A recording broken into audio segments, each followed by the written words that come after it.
My dear brothers and sisters, today, as we celebrate the feast of Saint Francis Xavier, right from the morning, the first Mass was at 3:45 a.m., till now the last Mass at 6 a.m. Thousands of people have converged here, each one attending different Masses, showing their devotion. And therefore today, I would like to focus not so much, I'm sure I was sitting there and listening to the sermons, and most of them were on the life of Francis Xavier, the biographical details about his life, where he went. But today I would like to focus a little different in my homily. Rather than speaking on the life of Francis, I would like to speak about the source of this type of inspiration for millions of people. It's not just the few people who have come here today, but all over the world, lots and lots of people pay homage to Saint Francis Xavier. And the question is, why?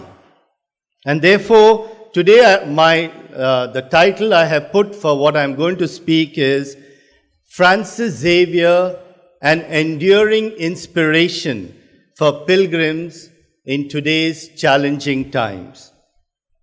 My dear brothers and sisters, the theme of this year's feast is, like Saint Francis Xavier, let us do what Jesus did. I'm sure all of us come faithfully every year for this feast. And as I said, today I'm looking at all the pilgrims who throng to this place in large numbers to seek the blessings of this inspirational saint. Saint Francis is regarded widely as the greatest missionary Christianity has ever produced since apostolic times. Francis braved long and dangerous journeys, opposition from kings and rulers, various types of illnesses, including the dreaded plague, and many other risks and dangers to spread the gospel to various parts of the world.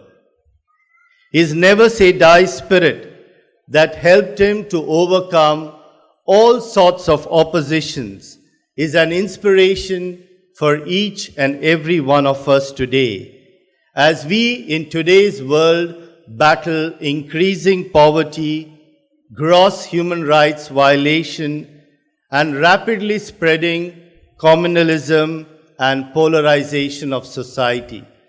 I'm sure we see that all around us. To portray a correct and factual picture of Francis is a Herculean task, as there are so many stories and legends written about him. And as I mentioned in today's homily, that is not my purpose. But there is no doubting the tremendous global influence that this famous missionary has had and continues to have, not just on Christians, but on people of all faiths, as can be seen by the fact that more than 2 million people visit the shrine of the Basilica every year to offer homage to his relics, which is more than the total population of Goa. Is there some special inspiration or some holy or spiritual aroma about the persona of Francis that attracts so many devotees from all the ends of the earth? And we will see that definitely next year when we have the exposition, where thousands and thousands of people every day will be coming here to pay respects to the saint. So what is it that inspires all these people and provides succor and comfort for all of us in these challenging times? My dear brothers and sisters, in the 1970s, the then Prime Minister of India, Mrs. Indira Gandhi, in an interview to a team from Spanish public television, summed up the legacy left in the Indian subcontinent by Francis Xavier in the following words, and I quote her: "When someone falls ill in India, whether he is a Hindu or a Muslim, we invoke the name of Saint Francis Xavier." End of the quote. Francis walked the length and breadth of this part of the planet nearly 5 centuries ago, when transportation was very primitive. But what we see, and that is, I think, very fascinating, is that people who come here, they have a very strong faith, an unshakable faith that through the intercession of Saint Francis Xavier, miracles will happen in their lives. The spirit of Francis is very much relevant today when we find so many human rights violations, so many human rights activists being targeted by the government for taking the side of the common people. And here I would like to give you an example with which I'm sure all of us are familiar. The example of the 84-year-old Jharkhand Jesuit activist and the former director of Indian Social Institute, Delhi, Father Stan Swami, who died in 2021. We are all familiar with him. Father Swami was known as the ally of the oppressed from the streets to the courts because he had spent several decades in Jharkhand fighting on issues related to Adivasi and Dalit rights, land and forest rights, forced displacement due to mining and industrial projects, the right to food and death from hunger. But where did his inspiration to do all this come? His inspiration to fight for the downtrodden of society came from his own very Jesuit brother, Saint Francis Xavier. Because when we look at Francis Xavier, he had special affection for the lepers, the prisoners, the slaves, and the poor inhabitants of the fishery coast, all of them belonging to the Church of the Poor. Francis Xavier served the sick day and night. He distributed his portion of food to them. He also gave his cabin to them for rest when he was traveling on board the Santiago, when he was en route to Goa. When he was traveling to Goa, even his cabin he gave to the poor people, to the sick people. This is an example which has been imitated by human rights activists like Father Stan Swami and many others who have followed in the footsteps of Francis, devoting their entire life to fight for the outcasts and the destitute of society. My dear brothers and sisters, when we look at the pilgrims, I would like to give a personal experience here. Every year, thousands of pilgrims come here walking. Many of them come from over the Ghats, retracing, their steps through the dense forest to very difficult terrain, walking for days, some of them almost for a week. And a few years back in 2017, I was fortunate enough to join with the pilgrims coming from the village of Sangargali. It's a village very close to Gunji. And for almost 4 days, I walked with about 50 people. It was through the dense forest, rivers. We had to almost swim up to our chest level. The water was very powerful, carrying our bags on top. We had to go in the open in the early morning to do all our duties, have bath in the open. Just a few years back in 2017, I walked for 4 days with them. And what struck me was the faith that they had. There was no one who grumbled. In fact, there was one lady who came all the way from Bombay. She was, originally from Sangargali. And when, the first day itself, she had bought new shoes. And she put the new shoes and she was ready to walk. Within 1 or 2 hours, she got shoe bite. Those of us who walk know you should never walk with new shoes. It should always be shoes that you are used to.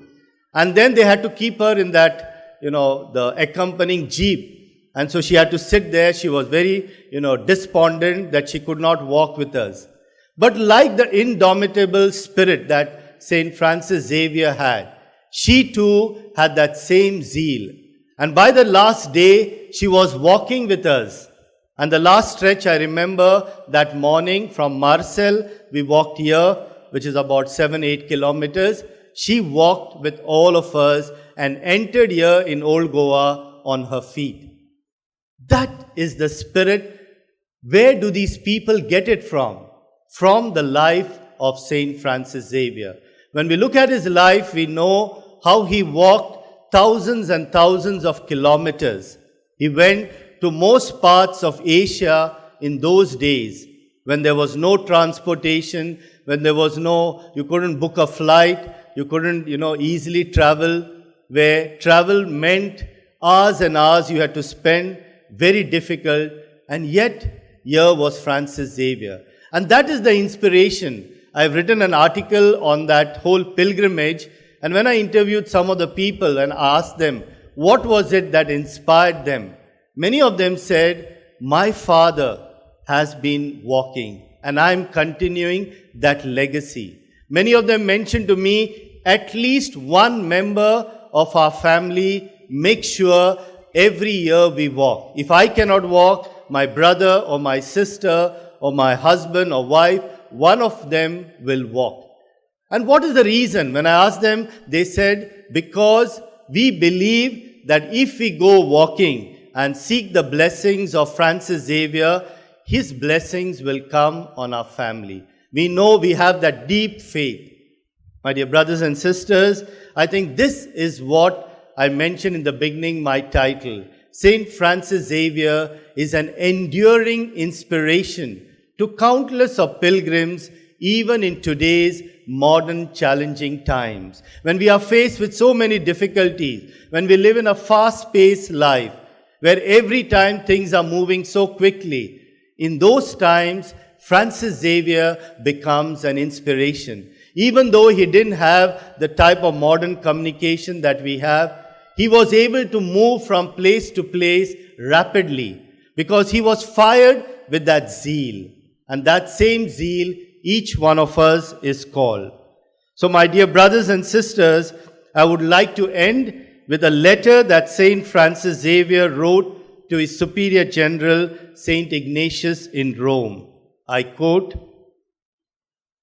"The necessities for life are scarce in Malocco, Socotra, and Cape Comorin, and the toils of body and spirit are surprisingly great in dealing with people of this type.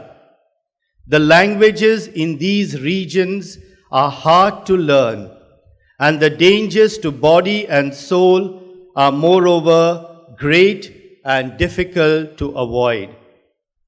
My dear brothers and sisters, Francis's simplicity of life, his humility and integrity continues to attract modern-day Christians from all over the world because he keeps providing them with a message of hope and compassion in a world that is getting increasingly fragmented and polarized.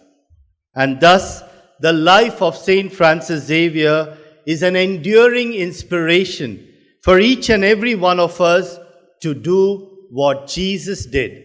That is the theme of this entire feast mass that we have had, to do what Jesus did, just as Francis Xavier did. And what did Jesus do?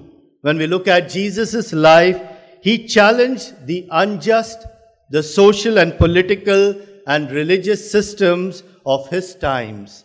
And he reached out with love and compassion to the poor, the destitute, the crippled, the blind, and all those who lived on the margins of society. So, my dear brothers and sisters, each one of us is called to do it. It is challenging, it's not so difficult, but then St. Francis Xavier is our inspiration. He was a man who came from a remote village in northern Spain, came all the way here, traveled to most parts of Asia without even knowing the language or the culture or the customs, but filled with that zeal and passion. And therefore, each and every one of us is called to have that zeal and passion. So today, on this feast of St. Francis Xavier, I pray for each and every one of us gathered here that St. Francis Xavier continues to inspire us to do what Jesus did in today's challenging times. Amen.